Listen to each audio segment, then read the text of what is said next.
जब लो नहीं भाग लार उदै, तब लो भ्रमते फिरते बहुतायो। कल कोर समुद्र में बूढ़त थे, कब हूँ मिटे नहीं रे पछतायो। तत् विचार जह मथुरा, जग तारन को अवतार बनायो। जप्यो जन अर्जुन देव गुरु,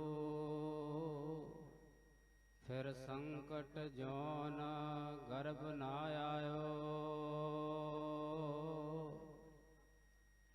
परम सन्माननीय चवर छत्र तख्त दे मालक साहिब कमाल, दसां पातशाहियां दे साक्षात स्वरूप श्री गुरु ग्रंथ साहिब सच्चे पातशाह जी दी पावन पवित्र हजूरी अंदर सुभाएमान विद्वत संत जन गुरु घर दे कीर्तनीय और गुरु रूप गुरु प्यारी साध संगत जियो।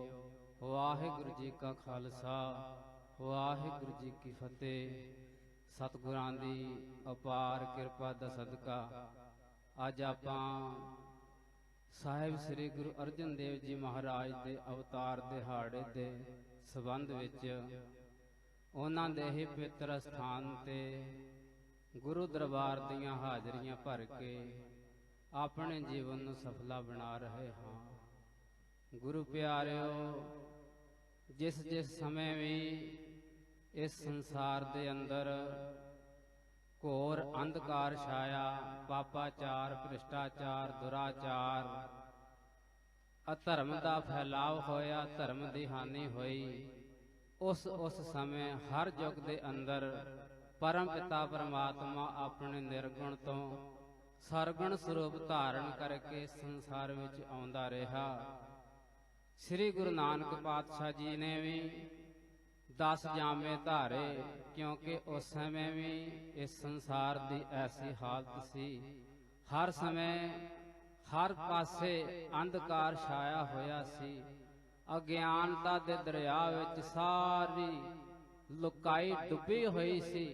ते उस समय श्री गुरु नानक देव जी महाराज ने इस संसार अंदर 10 जामे धारण कीते ते अज दे दिन 5वां जामा श्री गुरु अर्जन देव जी के रूप विच श्री गोइंदवाल साहब जी की धरती ते विसाख वदी सप्तमी दिन मंगलवार रोहिणी नक्षत्र विक्रमी संमत 1620 नूं 14 अप्रैल 1563 ईस्वी नूं बीबी भानी जी की कुख तो श्री गुरु रामदास जी के घर श्री गुरु अर्जन देव साहब जी महाराज प्रगट होए। श्री गुरु अर्जन देव जी महाराज बारे भट्ट साहबान बड़े सुंदर वचन करते हैं। भट्ट साहब कहते हैं कि तै जनमत गुरमत ब्रह्म पछाणियो, कल जोड़ कर सो जस बखाणियो। भगत भट्ट कल जी हथ जोड़ करके कहते हैं, सुजस करते हैं श्री गुरु अर्जन देव पातशाह जी का कि हे अर्जन देव जी महाराज, आपने तै जनमत गुरमत ब्रह्म पछाणियो। आपने जन्म तो ही गुरमत की शिक्षा के द्वारा उस ब्रह्म नूं पछाणिया होया है। और श्री गुरु अर्जन देव जी महाराज एक जहाज के समान हन। कलयुग जहाज अर्जन गुरु सगल श्रेष्ठ लग पे तरह। बाबा राम सिंह जी वचन करके गए सन पहले कि श्री गुरु अर्जन देव जी महाराज सतगुरां दी बाणी का फरमान है कि एक जहाज के समान हन। इस संसार रूपी सागर तो पार होने वास्ते एक जहाज का काम करते हैं। ते श्री गुरु अर्जन देव जी महाराज जिन्ना चिर इस संसार विच शरीर करके रहे, उन्ना चिर शरीर रूपी जहाज बना करके उन्होंने इस संसार के लोगों नूं पार किया।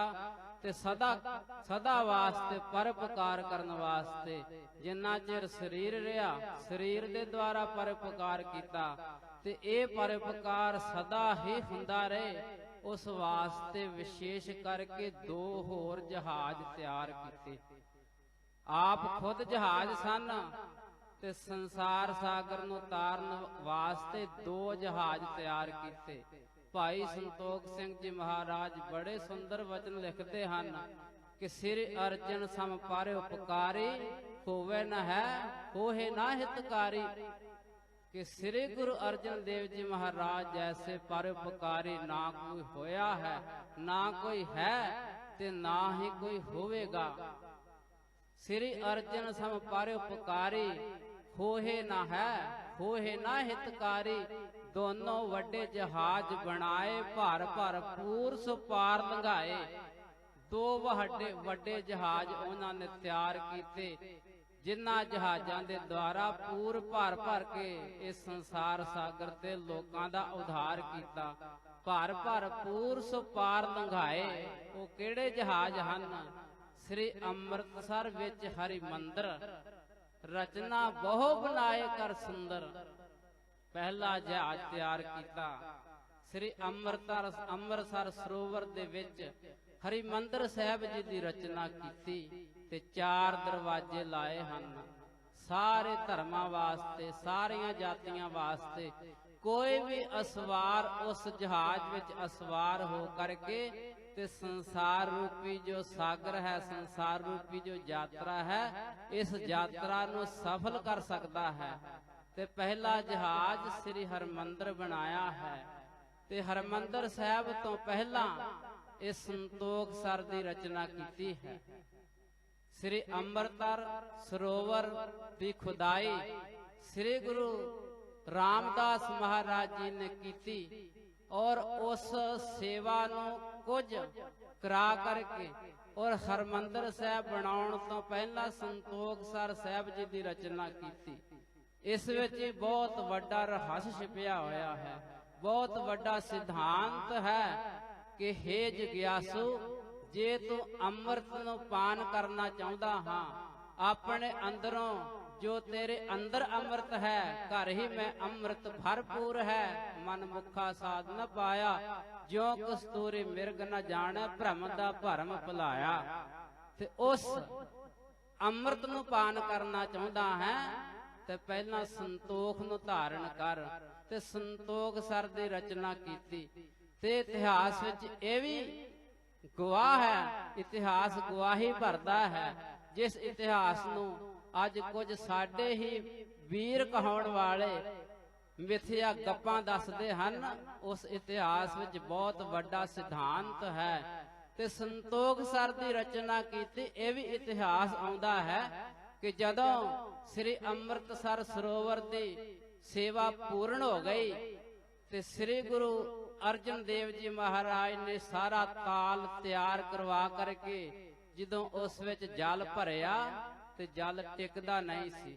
सूरज प्रकाश विच आपां सुणदे हां ते जल टिकदा नहीं सी ते सिखां ने बेनती कीती कि महाराज किरपा करो। ते उस समय की वचन कीता श्री गुरु अर्जन पातशाह जी महाराज ने?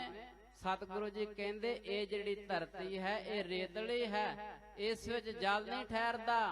तुसीं एक काम करो, संतोख सर जिहड़ा सरोवर है उसकी जिहड़ी मिट्टी है वो चीकणी है, वो मिट्टी लिया करके इस सरोवर दे थल्ले विछा देवो ते जल टिक जावेगा। कि श्री गुरु अर्जन देव जी महाराज दृष्टि पा करके जल टिका नहीं सन सकते? जे ओ गुरु नानक देव जी दे रूप विच नानक झीरे दी धरती ते अपना चरण छुहा करके झीरा प्रगट कर सकते हन, झरना प्रगट कर सकते हन, पंजा साहिब दी धरती ते जल प्रगट कर सकते हन, ते अमृतमय दृष्टि पा करके जल ठहरा भी सकते सन अमृतसर सरोवर दे विच। पर एक सिद्धांत उन्हां ने देना सी कि जे तू अमृत नूं अपने हिरदे विच टकाउणा चाहुंदा है ते फिर संतोख नूं धारण कर। संतोख सर दी मिट्टी इस करके विछाई सी इस सिद्धांत प्रगट करन वास्ते। तो मैं बेनती कर रहा सां कि 2 जहाज बनाए श्री अमृतसर विच हरिमंदर रचना बहु बनाए कर सुंदर श्री ग्रंथ साहिब रच दूजा निज थल ठित कर ठानी पूजा। फिर दूजा केड़ा सिद्धांत दूजा केड़ा जहाज तैयार किया श्री ग्रंथ साहिब रच दूजा। श्री गुरु ग्रंथ साहिब जी की संपादना की ते निज थल ठित कर अपने थल ते भाव अपने स्थान ते स्थित करके ते गुरु ग्रंथ साहिब जी की पूजा की आप। अपने सिद्धांत अपना जिहड़ा स्थान थी वो श्री गुरु ग्रंथ साहिब जी नूं दिता। इतिहास में तां इह वी मिलदा आपां पढ़दे हां सुणदे हां कि गुरु महाराज श्री गुरु अर्जन देव जी महाराज ने अपने तो भी ज्यादा सत्कार श्री गुरु ग्रंथ साहिब जी नूं दिता और अपने तो विशेष दर्शाया कि हे भाई गुरसिखो ये जिहड़ा साडा शरीर है ये सरगुण स्वरूप है जिहड़ा साडा ये तिन्ना कालां विच नहीं रहिंदा। पहले नहीं सी हुण प्रगट होया है पर कुछ समय बाद तुहानूं इस शरीर दे दर्शन नहीं होणगे पर ये जिहड़ा जहाज असीं तैयार कीता है इस दे तिन्ना कालां विच तुहानूं दर्शन हुंदे रहणगे। इस करके ये साडे तों भी श्रेष्ठ है।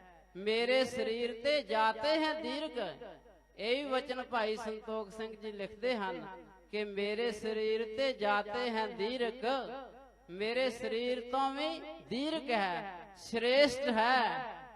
क्यों हृदय गुर का जी जानो शब्द गुरु हृदय गुर का जी जानो।